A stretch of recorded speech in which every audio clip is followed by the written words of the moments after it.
I don't believe in all this women's initiative stuff. That's not for me. I don't think leadership is something that can be taught necessarily. I actually agree with you. That's not me. There's been plenty of periods where I have just absolutely struggled to get out of bed in the morning and had zero confidence in my ability to deliver anything. Welcome to NAWIC Couch Darwin edition. Would you like to introduce yourself to us? Hi everybody, my name is Georgia Davey. I'm the Program Manager for NORSTA Maritime. We look after all of the Navy boats that are home ported in Darwin, as well as visiting vessels. Your journey to where you are now is one of the most interesting that I've heard of. So can you walk me through it? How did you get here? Well, once upon a time, when I was a little girl, I didn't know what I wanted to do, like so many others out there, I guess. When I left school, I took a gap year and I ended up deciding I wanted to be a pilot. So I trotted myself off to uni, got myself a Bachelor of Science in Aviation and launched a career as a pilot. I had to give it away because my hearing started to go and I moped about it for a solid period of time. But I fell into defence industry after that.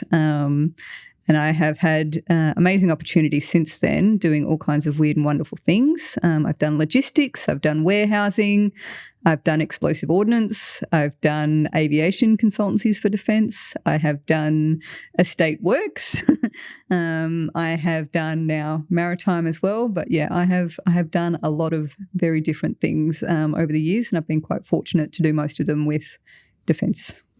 How long were you a pilot for? I was qualified in my early 20s. I think I was 20-ish when I got my commercial license, and I flew up until I was 25. Yeah, okay, 5 years. Yeah. So that would have really felt like a huge loss when you had to give it up. Yeah, it was like I said, I moped about it for a solid period of time. It was a big setback to what I thought I was going to be doing with my life.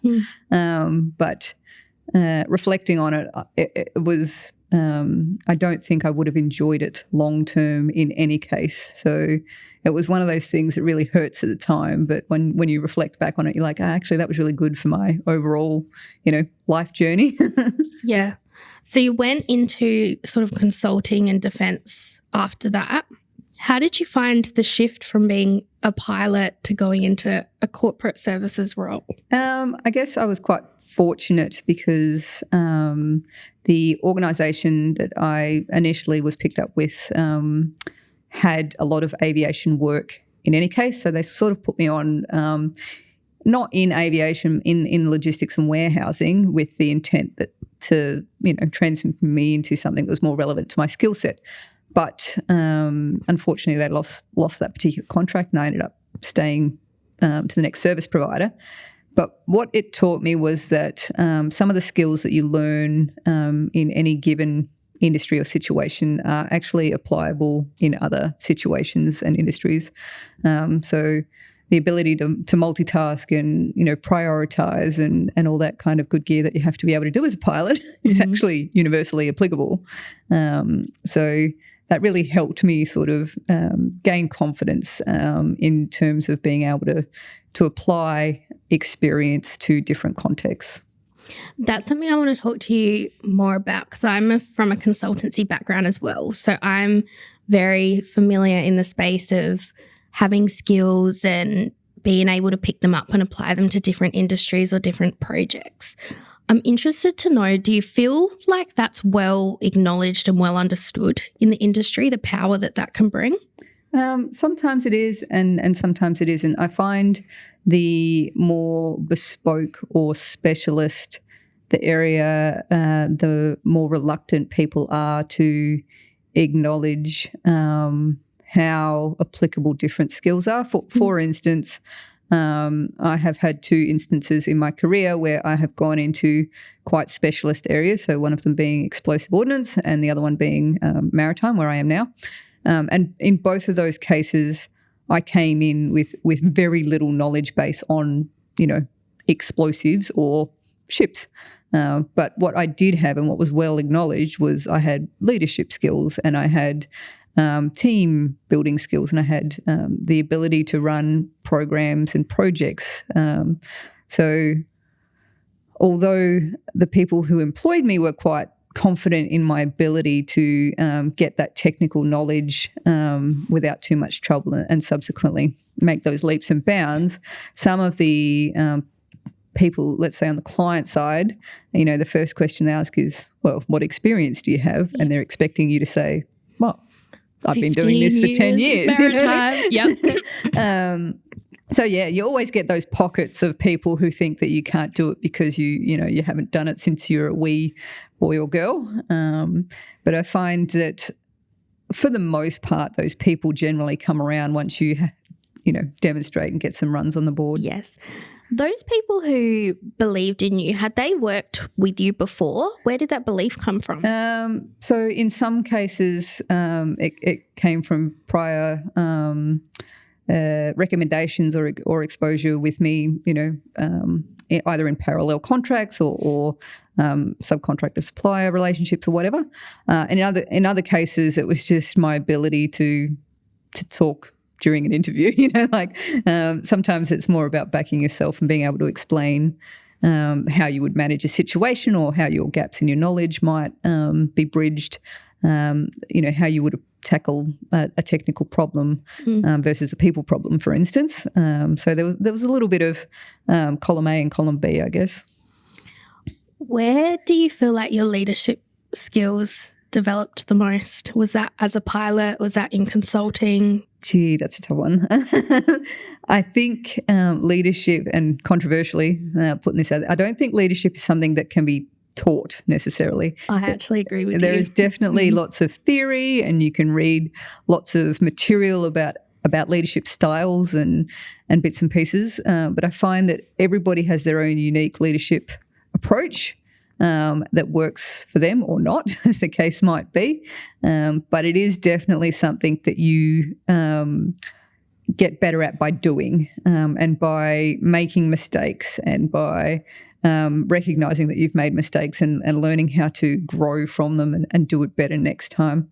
So I would suggest that being a pilot is not a great deal of leadership initially, because pilots, they operate on 1-man and 2-man crews, and then 3 and 4 and 10s by the time you're a chief pilot. But for quite a lot of your career, you don't lead lots of people. You definitely lead lots of responsibilities.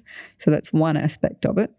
But when you move into different industries and different roles, and you end up having layers of teams to manage and different contexts and different systems that you work within, leadership in one company can look very different to leadership in another company, and the size of that company and whether it's a multinational or Australian-based can have huge influence on the culture and the leadership practice. So my skill set, I guess, to answer your question, has been grown, from my first experiences, probably even before I left school, doing projects with other people and bits and pieces like that. Do you think there is 1 or 2 innate traits that people are born with that make them better leaders? Yes, there are definitely traits that are conducive to good leadership. People who have high EQ, for instance, are generally good leaders, as opposed to not having the ability to read other people. But also, everybody can be taught, in my opinion. It's just whether you're willing to put in the work to address any, deficits in your style, or having the ability to build a style that is conducive to good teams and good leadership. And I think there's an element of being either self-aware or having someone else point something out for you about where your leadership skills are, because not all leaders are the same. Correct. Someone could be a really good leader in the people management, and someone could be a really good leader in getting things delivered on time or whatever it might be. So there's an element of, we don't want to create all these little carbon copy leaders. We want to be able to recognise what that person's going to be able to do in leadership and push that and grow that. Yeah, and it's it's almost a two-way street. So what works for one person in terms of being led may not work for another, and that's something that took me a while to learn as well. It's like my natural leadership style, if you like, will work for 70% of people that I lead, but I might have to tweak it for those people who appreciate slightly different leadership styles and making sure that they're getting the best experience that works for them and is conducive to their good performance and their professional development and growth as well. Which is where the EQ comes in. Do you feel like EQ is rare in maritime and defence and construction industries, or do you think it's more common than we think? I think it's more common than people think, but I also think that it is underappreciated. People put a lot of weight on technical experience and runs on the board in terms of getting things done and all that kind of sort of countable sort of achievements, as opposed to, for instance, the cultural environment of a team and recognising that happy people generally are better performers. I don't think that is as appreciated in not just defence but construction and some of those industries than it could be. You just said countable performance metrics, something like that. That's interesting to me because I feel like the more senior you get and the more you move up, things become more KPI'd. And KPI'd are things that are measurable and the numbers go in the spreadsheet and they can be divided by whatever. How do you think we could value some of those EQ and more difficult to measure factors? Yeah, that's a tricky one because EQ by definition is what I call a squishy metric. It is something that is really hard to measure. And when you try to measure it, people generally push back. They don't want to sit there and be like, oh, how many stars out of 5 is my, happiness with my work environment? Like it almost devalues the metric, if you want a word for it. I think it is important to recognise, but I also think it's a really fine line to tread to try and measure something that by definition is unmeasurable. Yeah. I agree. And I'm asking the question because I feel like perhaps as people rise up through the ranks and go into leadership roles and things like that, because those things aren't the ones that are measured and they're tracked against, they're the things that people start to focus on less.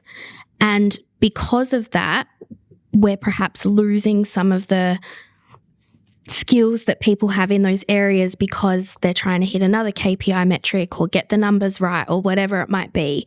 And so I'm just interested in any advice you might have about how we can strike the balance between those things.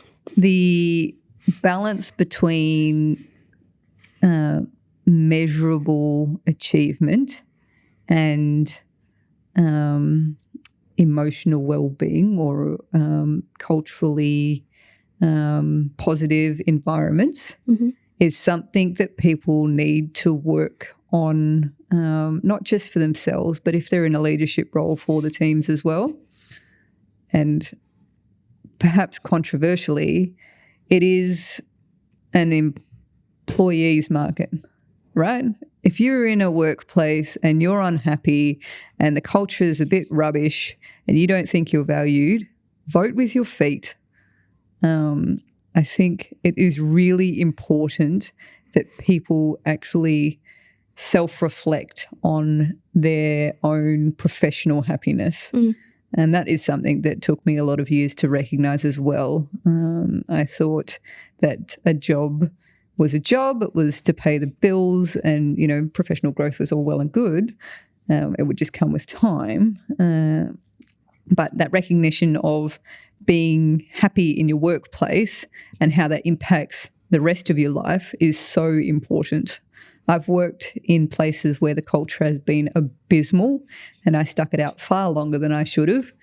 And then I went from one of those locations into an organisation that had a really, really positive culture and was such a contrast that I recognised that I was like, actually, this is really important for my whole of life well-being, being happy in my workplace.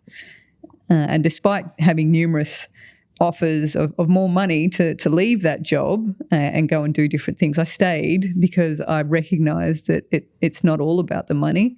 Sometimes it's about your own well-being as well. Where do you think culture comes from in a workplace? Everywhere. So there is no single big contributor to culture. Some boards and CEOs and that, they think that they can top down it, but it is a amalgamation of the people, the clients that they work for have an influence, the behaviours that they're willing to accept both internal to the team and with external stakeholders. There is so many little things that contribute to it. The presence of a coffee machine in your lunchroom can have a massive impact on your culture. And I've seen that firsthand. It's genuinely astounding how little appreciation people give for just those tiny little differentiators between workplaces that can have a resounding impact, not just on the fact that they can go into the lunchroom and get a cup of coffee instead of having to walk up the street, but the ability to have a cup of coffee with your workmates and have a conversation and that builds cohesiveness within the team, and at the cost of some beans and in the outlay of a coffee machine. It's amazing. Yeah, it's that phrase, water cooler chats. Like, do people have a place to congregate and have silly little chats or not? Because that stuff actually does make an impact on the enjoyment of your day and the enjoyment of your work. And if you enjoy yourself, you'll show up more and you'll give more. With all of that in mind, I'm interested to know, what is success for you? I think success for me is a whole different, number of things. And I know I've said that before, but that's an individual thing. Success looks different for everybody. Yeah. I've got 2 boys, successfully raising them into, genuine human beings and nice young men. Like that's one of my success, criteria. And that's an evolving thing. They're teenagers now, so that's an ongoing project, over budget and over scope. But also that professional piece. So I like to challenge myself professionally. I'm not content if I'm in a job and I'm not challenged. Yeah. So success often looks like, well, what is my next challenge? What is the next thing, whether it's educational or changing roles within a company or setting myself in a new project within the role I'm in. So making sure that I am achieving professional growth, if you like, is one of my success criteria. So I think, and I know I'm not answering your question very well specifically, but success for me looks like a few different things. No, you're answering it well. I think it's very relatable that success is very different for different people and the things that they measure against it. How do you know if you're achieving professional growth as one of your success factors? Is it a feeling for you? Do you feel restless if you're not doing it? How do you know that you're achieving it? It's ups and downs. So I made a conscious choice a number of years ago to take a step back from a regional manager role into a project manager role because I was a bit burnt out, to be honest. And that was great for me, even though on paper it was, a step down. So the growth is again, it's an individual reflection, and you're not going to think about it every day. I wouldn't think, unless you're one of those people that thinks about it every day, but you have those moments, once a year, once a quarter, once a whatever, where you sit down and you reflect on where you've come from, where you're going. I don't necessarily believe in 5 and 10 year plans, but every now and then you need to take a moment to say, well, actually, I thought I was going to be here when I was 40 and now I'm over there, but that's okay because I've done this and this and this, and that's built quite a solid resume for myself or quite a good experience base where I can go and do other things. So it's just those moments of self-reflection and actually being like, yeah, my journey was tough, but, look where I am now. Do you do that all by yourself, or do you need others to hold the mirror up sometimes? A bit of column A and a bit of column B. Sometimes it's good activity to do for yourself because nobody knows you better than you.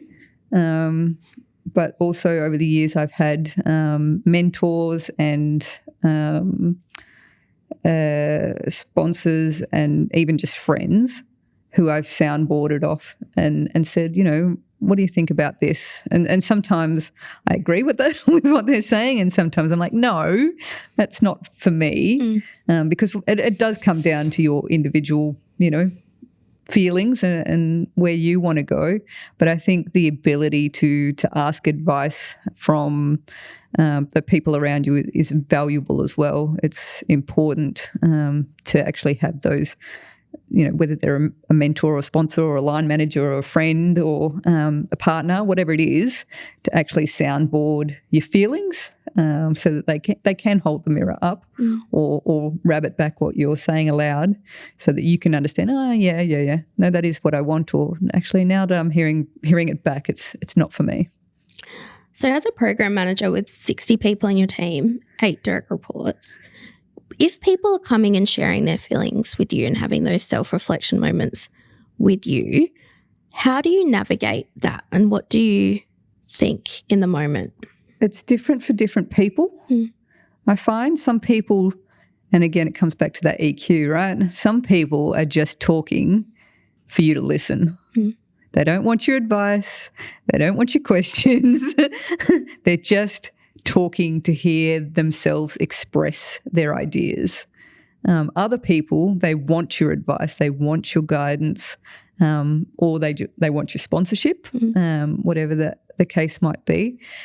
And I find myself taking different approaches with different people. The ability to recognise what people want is really important for them to get the most out of it, but it's dependent on their relationship with you as well. So, for instance, if one of my direct reports came to me and wanted to have a conversation about their next steps or their professional growth, I have to put 2 hats on. Like, is this an organisational conversation? Do I need to find some money for training or a course, or make some time for them to expand their learning?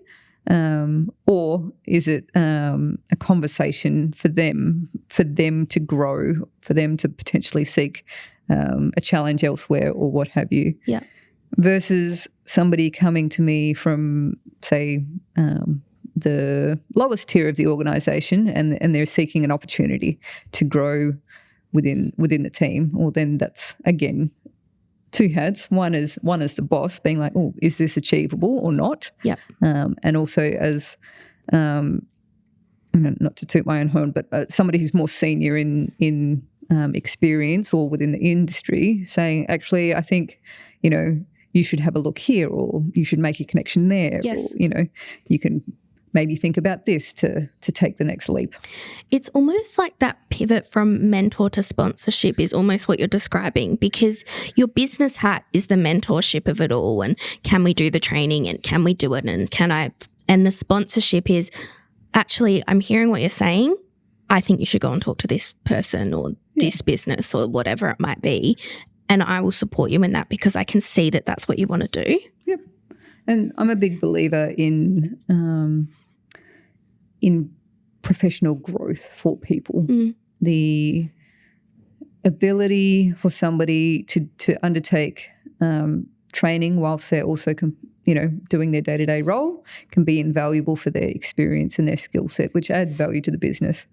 But also letting somebody be comfortable enough to come to you and talk about, some role they're thinking about elsewhere gives you a bit of a moral obligation to actually understand what it is they're not getting out of the business, but also the ability to give them a boost into their next step on their own career journey, which I think is so important. And I've had a number of people sort of come to me or back to me from other roles and be like, oh, thank you so much, or actually I didn't like it. Can I come back and work for you or whatever organisation I'm in? And that organic growth of your network can be invaluable, not just in exposing new players to new markets. So defence industry can be difficult to get experienced people in. So it's great to have that network that's drawing those new skill sets in. But also if you find yourself, in a sticky spot or needing a new role, having that ability to pick up those contacts that you have that you've helped or, that so that you can draw on the wider network to get people to new levels. To anyone watching or listening to this going, that sounds good, how do I get a network? What would you say to that? It's tricky. I'm actually secretly, don't tell anybody, an introvert. So I don't have a huge what I would call home network. I've got a couple of close friends. I'm quite happy in my own company. However, my professional network is much broader. And I have done that by consciously building relationships with the people that I work with and the client bases and all the rest of it you come across work. So some of it comes from that, just keeping in touch with those people that you're interacting with on a day-to-day basis. And some of it comes from opportunities that I would say lie between your personal and your professional. And they're things like NAWIC, things like the Australian Defence Network, for instance, if you're in defence, things like university bodies. So, for instance, up here, Charles Darwin runs a mentoring program. So if you're looking for some professional exposure either as a mentor or as a mentee, if you happen to be studying there, they're good platforms to grow your network and meet people and sort of engage with the industry that you're looking to get into or that you're already in and you want to make some new contacts to get a different role, if you like. I think that is really good advice. I think even just leaning on people who you work with or study with and just saying, hey, I'm trying to meet more people. Do you know anyone you could introduce me to? Do you go to any events? Do you whatever? And just lean on a couple of people that you know to try and start expanding that out and go from there, because it can be scary. Yep, absolutely. And, I would suggest if you are out there and you are an extrovert, go and check on your quieter mates and see how they're tracking. Sometimes the introverts of the world are a little bit underappreciated because they're a bit quieter folks, but they are no less valuable in terms of, relationships and professional organisations. And sometimes they're just waiting for somebody to tap them on the shoulder and say, hey, do you want to come for a drink? Or, I'm going to meet Engineering Club 101. Would you like to tag along? Yeah, that's great as well. What do you love about construction and defence? What is it that keeps you here? I love the challenges and I love the environment.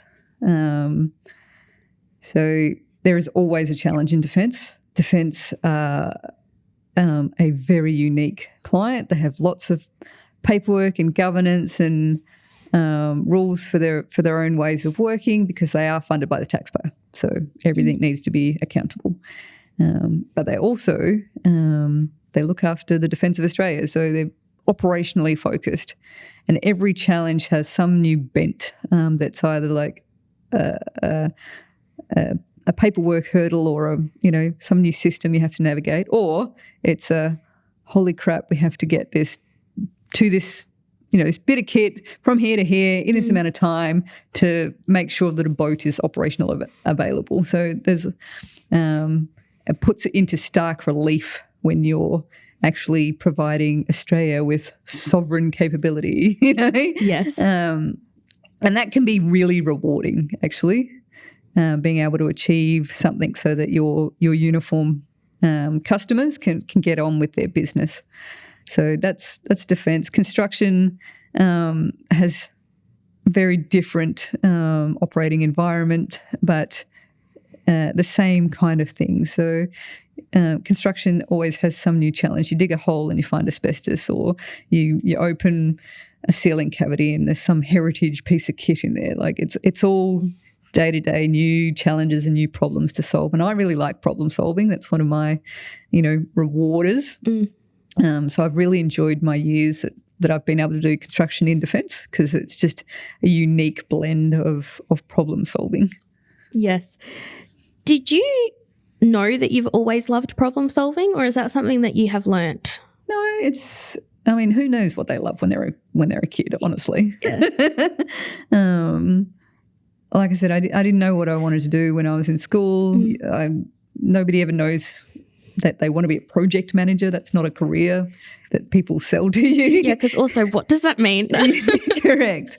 And I think once I got to my sort of 30s and made sort of middle management, I guess, you get the opportunities to go and do like personality courses and tests and things, which allows you to do those markers and gives you feedback on the kinds of things that you find rewarding versus less rewarding, which again creates that self-awareness and self-reflection of the drivers that you have in your own psyche. Some of those personality tests and strength tests and things like that are very jarring. I've found them quite confronting at times. Yeah, you have to be relatively mature, I think, to actually take on board the feedback you get. The first time I did one, I was like, that's not me. And then that's so fun. I'm the opposite. I'm going, how does this quiz know me? How does it know exactly me?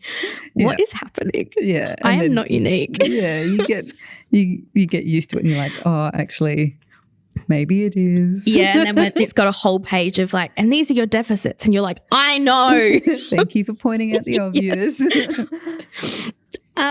So I wasn't going to bring this up, but since you have a couple of times, you have said to me before that you're not a big fan of rolling out personal facts, and can't you just be amazing professionally regardless of your home life?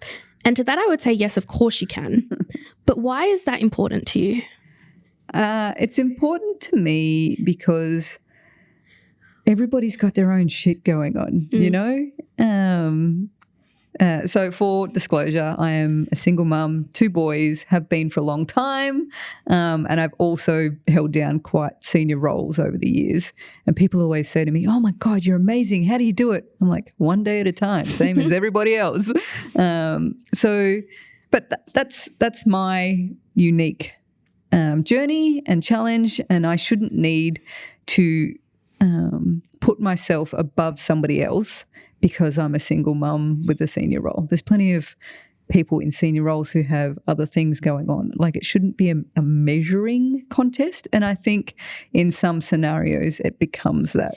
Yeah, I was trying to think of, I don't know anything about sport, so I don't know why I'm going down this road, but it's like when you get me like struggling, when you get like a handicap in sport, and so you get like a little bit of an advantage or a little bit of a push because it's like you've got, again, don't know why I'm going down sport analogies, but you need to be a step closer to the tee thingy with the golf hole or whatever.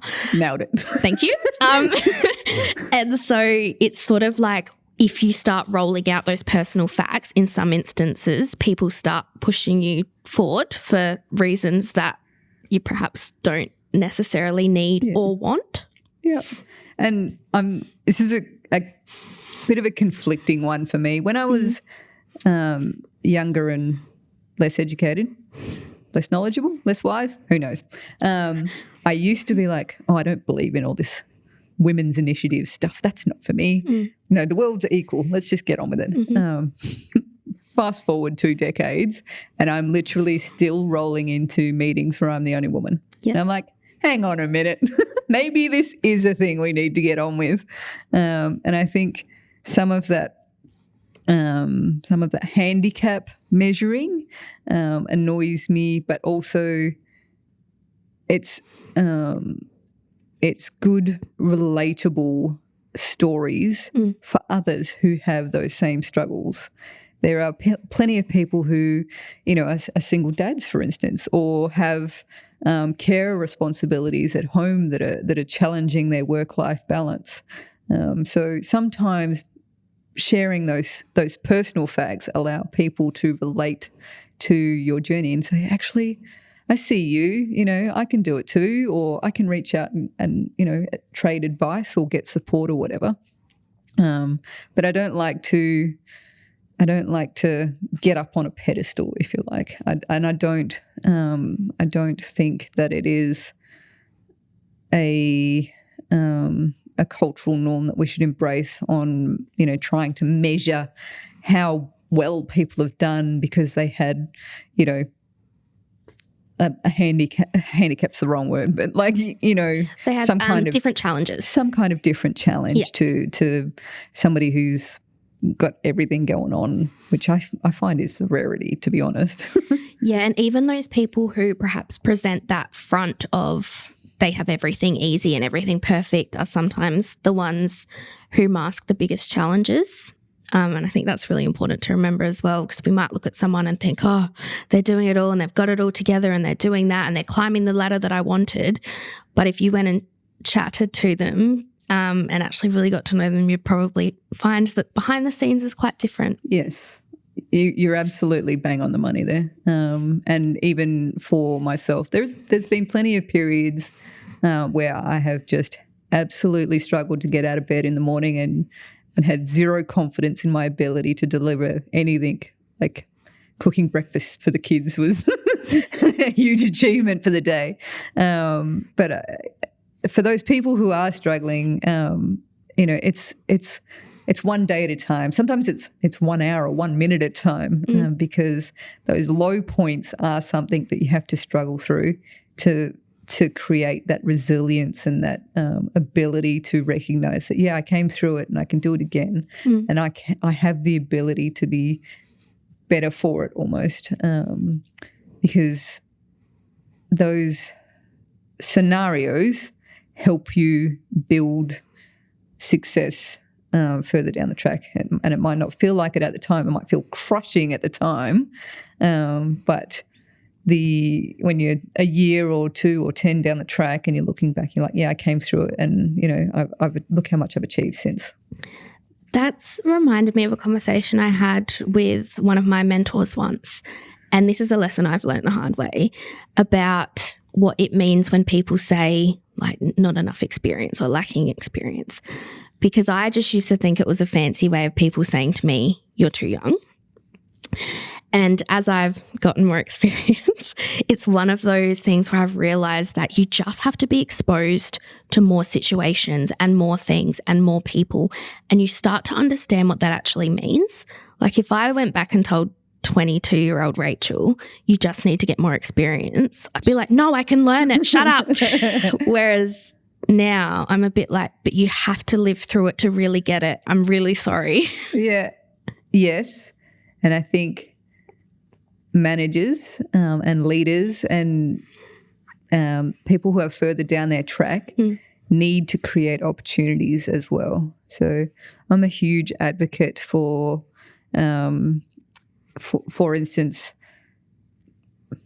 hypothetically, I've got 5 males between the ages of 25 and 35 in these roles because they were the ones with the experience. Well, all right, okay, that's okay for now. How are we going to create some diversity in those roles in the future? How do we get the young ladies or the transitioning defence people or, the people in other areas some exposure to those roles to have them waiting in the wings, ready to go for the next round of vacancies? Why do we need to? Why is that important? I think it's important because, one, diverse workplaces well researched and proved that they are better performers, but also it's the right thing to do, like people who are like, gender equality or Indigenous opportunities or, disability employment opportunities need to be prepared to put their money where their mouth is and actually create not just the opportunities in their workplaces, but the support mechanisms to facilitate those people to come into the industry. Because once they're in the industry, they're also creating pathways for more to follow. Australia has a constrained labour market, skill shortages left, right and centre, but there are plenty of untapped potential groups out there that we just need to bring through the door. What do we need to do to get them in the door? Oh, good grief. I'm not the Prime Minister, Rach. Yet. Georgia for Prime Minister. This is the election announcement. Definitely not. I think that comes down to the individuals and the organisations who are willing to do the hard yards. Yep. Right? It's not going to work every time. It might not even work 50% of the time, but if it does work 50% of the time, that's, a cohort of people that you have created opportunity for them, but also the following people. It's proven that, if you've got a lady in charge, they'll probably bring more ladies into the organisation. If you've got an Indigenous person in charge, they'll probably bring more through. So creating... Because it feels safer. Yeah, exactly. And people can see it, right? That old saying, if you can't see it, you can't be it. It's so important to create those pathways for people. And like I said, sometimes it won't work, but you just have to keep trying. Persistence is key. Yep.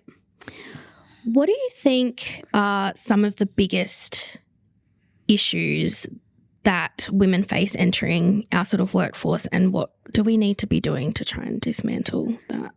That's a tough one. Again, sometimes it's pathways, sometimes it's mindsets. I don't think there's too much overt discrimination anymore, although I still hear the odd funny story that's not so funny. But there is still plenty of unconscious bias kicking around. There are still plenty of organisations that have a leadership cohort that is entirely male. There are still pockets of industry bodies who don't have much diversity in them. What you said about the leadership cohort all being male is interesting in some places, right? Because we've also just said that there isn't a lot of women in the industry or perhaps coming in or staying in. So how can we get more women in those rooms without necessarily there being an abundance of them around to choose from? So there's a few different things there. One, we absolutely need to improve the pipeline. Yes. So there's plenty of women that come in, and I find more so in white collar than blue collar. So it's well acknowledged that there's still trouble getting women engaged in trades. And I won't comment to that because I am not a tradie. But there's a whole piece of work that we could be doing in schooling and creating actually viable pathways there, but also the ability to keep those women engaged. Yep. There's plenty of women that come in that's not necessarily true that they stay. And there's a number of reasons for that. Women like to go and have babies at some point. And organisations with better parental leave policies generally keep those ladies around. Not just for the ladies, but for their partners as well. So having the abilities to split those childcaring duties increases the retention rates. And then the ability to provide opportunities to those folks, even if they've gone and had a baby, even if they've had a career break. Why wouldn't they be suitable to go on a leadership course or to be acting supervisor or team leader or what have you? So it's important to actually keep those people engaged with their career progression and recognise what's important to them to facilitate their professional growth. To people who would say that it's not fair to do targeted gender-based initiatives, what would you say to that? I think if we were in a mature enough state, we wouldn't need them. Agree. I get that they were brought in to try and force the hand, but I find that creates more hostility than it's worth in a lot of organisations. Some organisations are mature enough to say, like, this is a good thing, but I've seen so many times when there's just been backlash and resentment. Dissent and resentment. I had a comment made to me once that, I didn't get the role because I'm just a middle-aged white dude. It's actually probably your attitude, but okay. Now, the person in question was a bit self-depreciating. He saw the funny side, but he wasn't right, but he also wasn't wrong. I was like, the fact that some of the other candidates were women or not middle-aged white dudes, that was probably a positive in their column, even unconsciously, which I don't think is right. I'm a big believer in people getting their roles on merit, not because they've got boobs. Yes. It's interesting, right, because it's how do we unpick unconscious bias or the situation we've got ourselves in terms of keeping women in and supporting them or encouraging, and then how the other people in the organisation feel about that to try and even the playing field without tipping too far in one direction. I don't know what the answer is. No, and I don't think there's any one right answer. It's another one that's it's a tricky problem, right? And it's probably a multifaceted solution that's going to get us to the next level. Because ultimately, at the end of the day, you need people of all genders to be on board with it. So if you put a bunch of people offside while trying to work towards the right thing to do, then it's actually not helpful at all. What do you think organisations like NAWIC or AIDEN that you mentioned could do to support some of the ideas that you've mentioned today? Different strokes for different folks, right? I sit on the AIDEN committee locally in the Territory, and we had quite a lengthy conversation about a panel that was scheduled for NT Defence Week, which is later this year, and having something that was focused on women in the defence industry. And it was a robust conversation, quite entertaining at the time, about the bent we put on it. Whether we would target how we change the defence industry to encourage women into it, or how we share women in industry stories so that we can get people relating to them, or, sort of taking the soapbox approach and preaching to people what they should be doing, which the president of the committee was against, because he's like, we can't tell people what to do when we're struggling to do it ourselves. That's interesting. Yeah.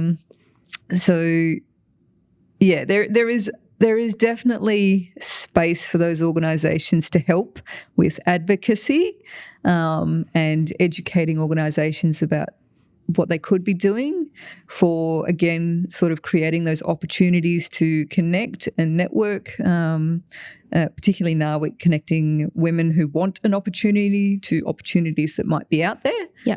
And creating those forums where people can get together and actually talk about the issues, not necessarily solve them, but, vent or soundboard, or actually, oh yeah, this is a recognised thing here and here. Well, what can we do about it?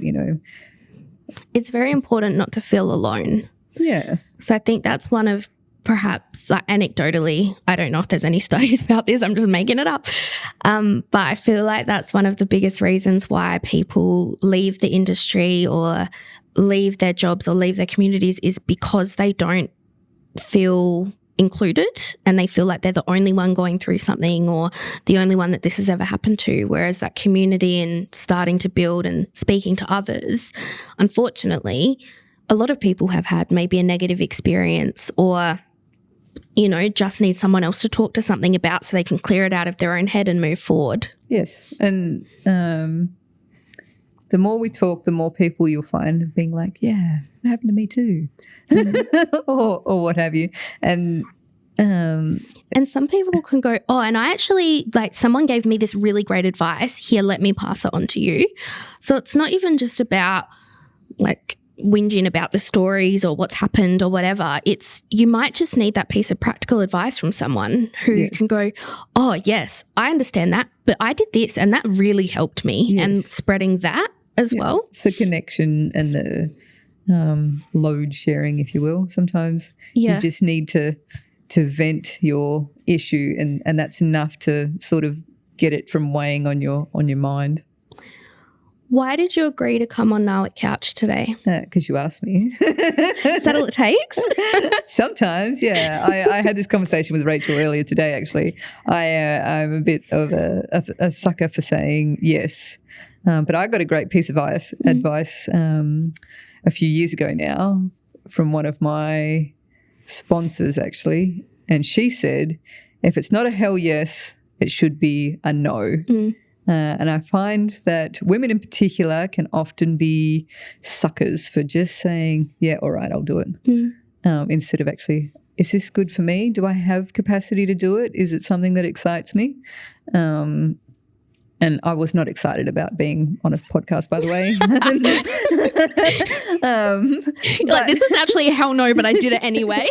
But I also recognise that I should, walk the walk, walk the talk. I talk about the ability to connect to people and share your stories and do a bit of advocacy and stuff. And like I said, if I'm still walking into rooms where I'm the only woman, then it's important for me to share stories so that the next ladies coming through the door can actually be like, I'm going there. Was there anything else that you wanted to use this platform and your voice to share today? I would encourage people to really take the time to think outside their own square. There's plenty of ladies out there who don't think that they're ready or don't think that they are capable or only have half the criteria on the job description. Take a leap. Pick up the phone. Ring your girlfriends and ask them what they think, because I can guarantee you they'll be like, go for it. Do it. Millennials and Gen Z don't make phone calls. Sorry, texting, whatever, showing my age. But so many times where I've been like, oh, I'm not sure I'm cut out for this, or I don't think I can do this. And I've rung, a mentor or sponsor or a girlfriend, and they're like, don't be an idiot. Yeah. Of course you can do it. Yeah. So I think that's probably my statement that I would say to all the ladies or young fellas out there that are watching, take a leap, pick up the phone, have a crack. That's a great place to sit. Thank you for coming on NAWIC Couch today. No problems.